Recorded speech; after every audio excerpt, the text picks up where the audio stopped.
एक छोटे से गांव में एक बच्चा था जिसका नाम किट्टू था।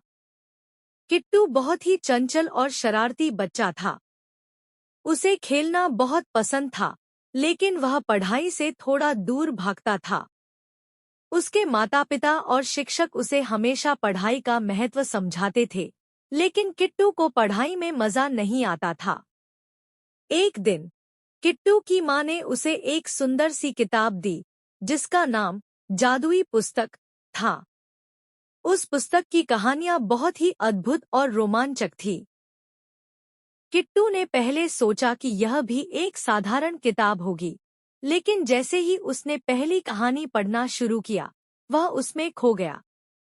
उस कहानी में एक छोटा सा बच्चा था, जो किट्टू जैसा ही शरारती था। वह बच्चा भी पढ़ाई से दूर भागता था, लेकिन एक दिन उसे एक जादुई पुस्तक मिल गई। उस जादुई पुस्तक ने उस बच्चे की दुनिया को बदल दिया।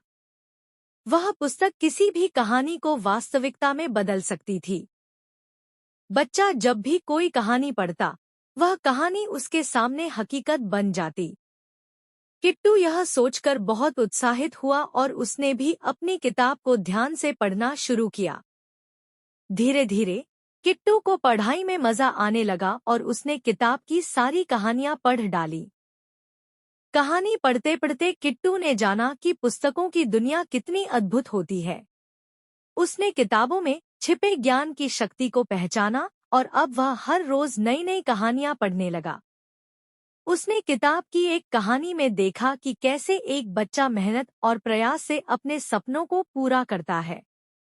इस कहानी ने किट्टू को बहुत प्रेरणा दी और उसने भी अपने सपनों को पूरा करने की ठान ली।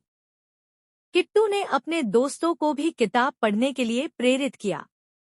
उसने अपने दोस्तों को समझाया कि किताबों में छिपी कहानियां हमें जीवन की महत्वपूर्ण सीख देती हैं और हमारी सोच को विस्तृत करती हैं।